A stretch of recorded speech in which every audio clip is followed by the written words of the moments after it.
On 7 August 1942, dawn breaks over the Pacific, and a humid silence hangs in the air, as if history itself is holding its breath. On the deck of the USS Macaulay, Major General Alexander Van de Grift grips the railing, watching the shoreline, thinking of the Marines heading ashore. He knows this landing at Guadalcanal, America's first great gamble, could decide momentum in a world already burning. Thousands of miles away, factories roar, families wait, and Washington listens to the static of the radio. The plan is bold, yet fragile. Seize an airfield called Henderson before Japan can react. Admiral Frank Jack Fletcher worries offshore.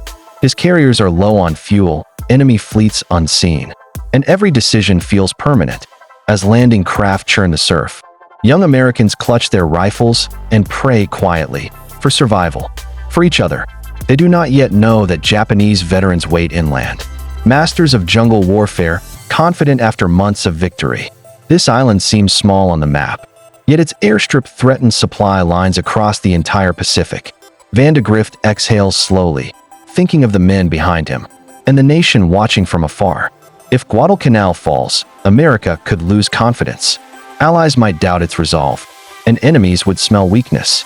The sun climbs higher, revealing smoke, and confusion spreads along the beaches as orders blur. Somewhere beyond the horizon, Japanese cruisers steam south, commanders plotting, night attacks looming, fate accelerating. In these first hours, victory balances on minutes. Mistakes will echo for years, and survival is uncertain. America has stepped into its first major test, and it is closer to defeat than anyone admits. By 8 August 1942, the illusion of control begins to fade.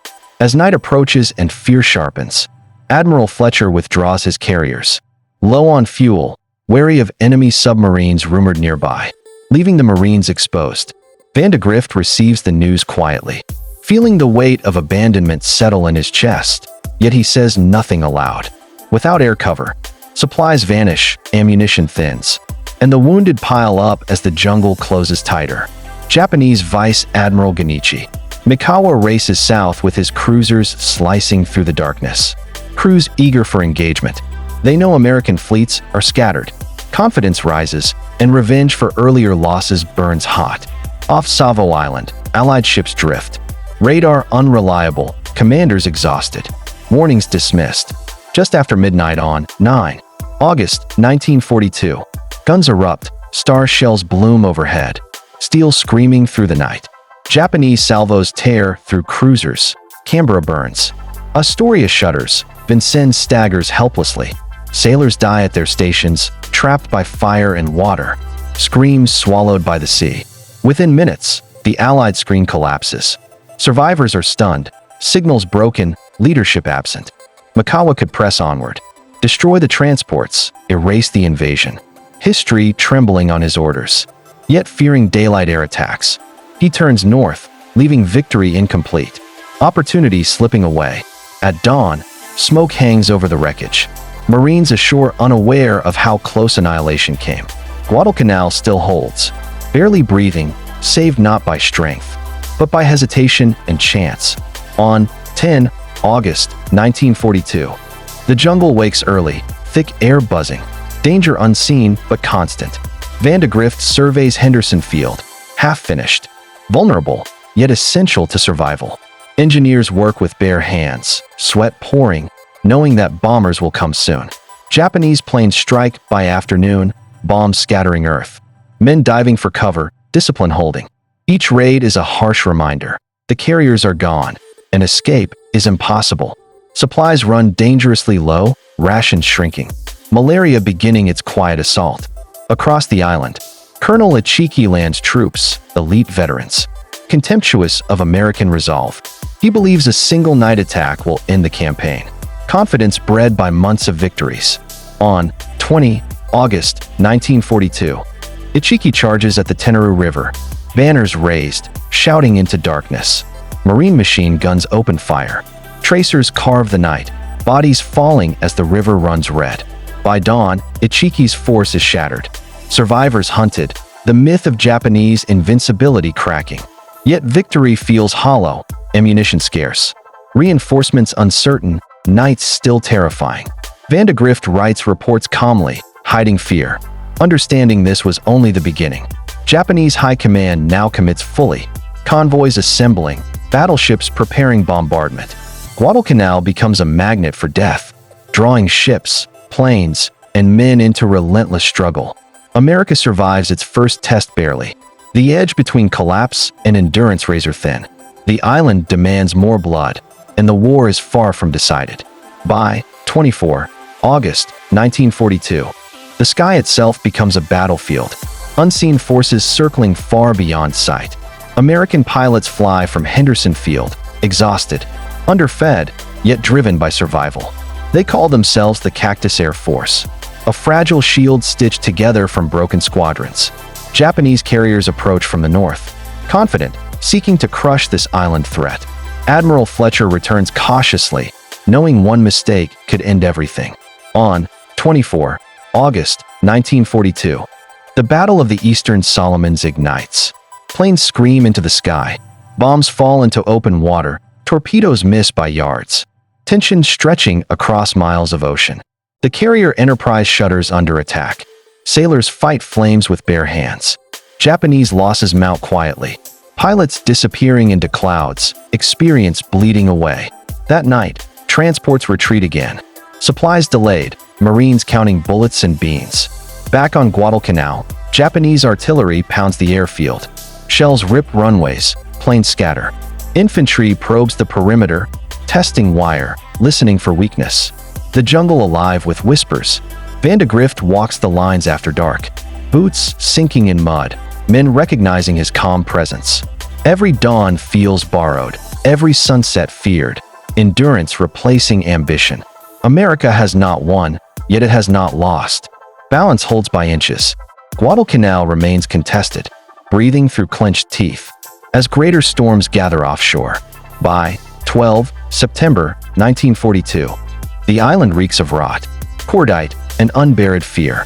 Japanese Lieutenant General Harakichi Hyakutake commits his main force, convinced numbers will decide everything. Thousands move through jungle trails, silent columns sweating, confident the Marines are weakening. Vandegrift studies maps by lantern light, understanding the perimeter is thin, dangerously thin. Henderson Field must hold, or the campaign collapses into evacuation and shame. On the night of 12 September 1942, drums of artillery roll. Darkness explodes. Japanese troops surge toward Bloody Ridge, bayonets fixed, shouting into the black. Colonel Merritt Edson and his raiders brace uphill. Ammunition counted, nerves stretched raw. Wave after wave crashes forward, bodies piling, the ridge shaking under impact. Machine guns overheat, rifles jam. Men fight with pistols, fists, desperation. At dawn, the slope is carpeted with fallen attackers. The assault broken at terrible cost. Hyakutake's gamble fails, elite units destroyed, morale bleeding away. Yet the Marines are exhausted, wounded everywhere, supplies nearly gone again. Japanese naval guns answer with night bombardments. Battleships firing point blank. Shells rip through Henderson. Planes burn. The airfield barely survives. Still, the flag flies. Operations resume. Survival becoming stubborn defiance. America stands again on a knife edge. Victory postponed. Defeat narrowly avoided. Guadalcanal refuses to fall, but the price continues to rise. By 11 October 1942, the sea turns violent, storms masking fleets. Tension choking every command. Japanese leaders plan a decisive blow. Battleships loaded with shells, escorts ready for night combat. American intelligence intercepts fragments. Warnings incomplete, time slipping fast. On 11 October 1942, near Cape Esperance, radar flickers. Shapes emerge, guns swing. Rear Admiral Norman Scott orders fire. Surprise achieved, discipline holding. Japanese cruisers reel under sudden salvos. Confusion spreading, formations breaking apart. The destroyer Fubuki erupts in flame. Sailors vanish into black water, orders unheard. Though Americans claim victory, damage is heavy, ammunition spent. Lessons incomplete.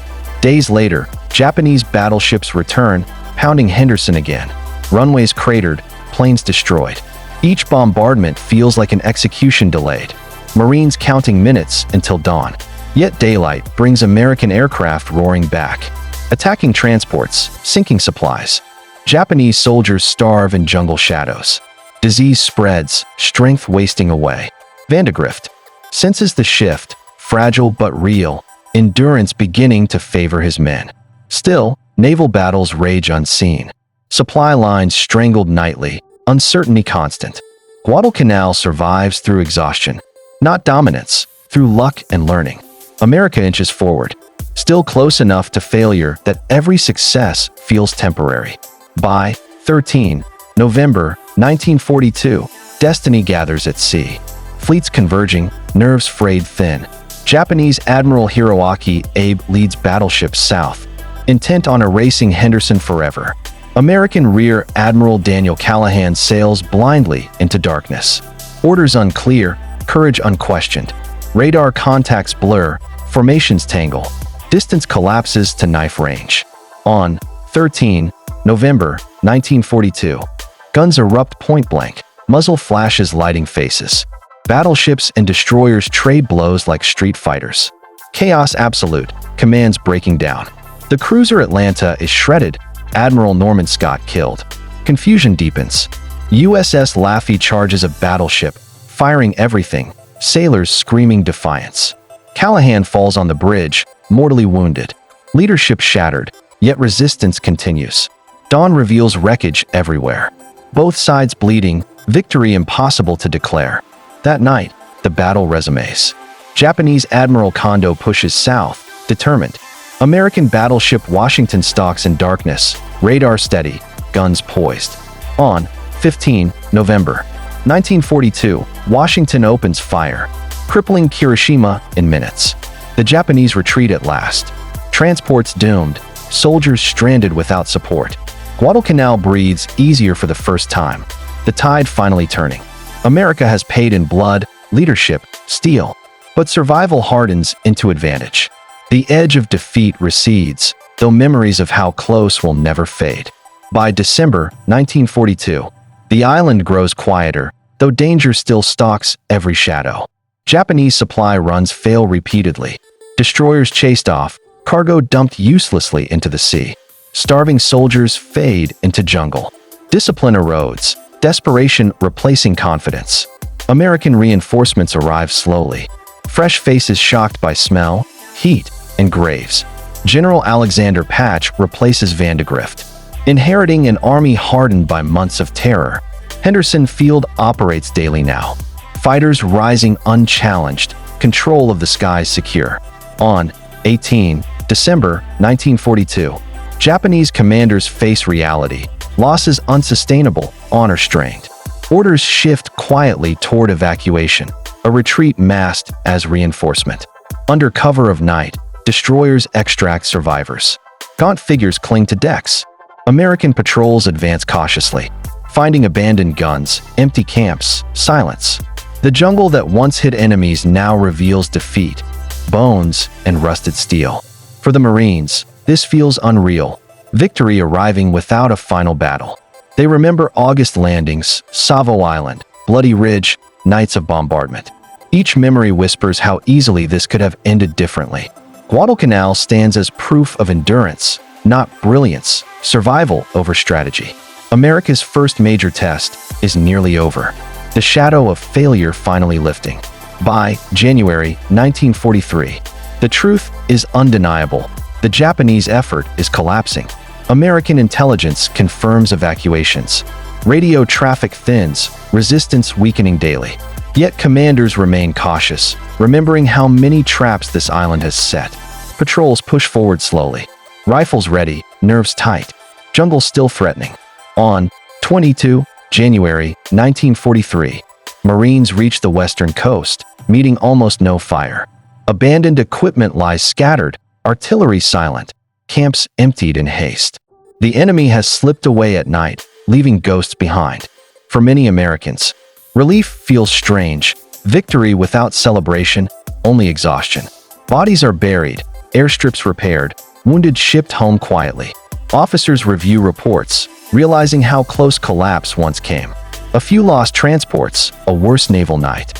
One broken perimeter, and history changes. Guadalcanal becomes a lesson written in blood about preparation, sacrifice, adaptation. Across the Pacific, new plans form. Confidence grows, momentum shifting westward. Yet veterans carry memories forward. Fear, hunger, constant loss. They know this island nearly broke them, nearly broke America's will. The campaign ends not with triumph, but with sober understanding. On 7 February 1943, the guns finally fall silent. The jungle exhales, the sea calms.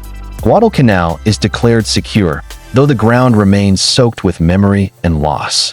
American flags rise over wreckage, not in celebration, but in quiet acknowledgement.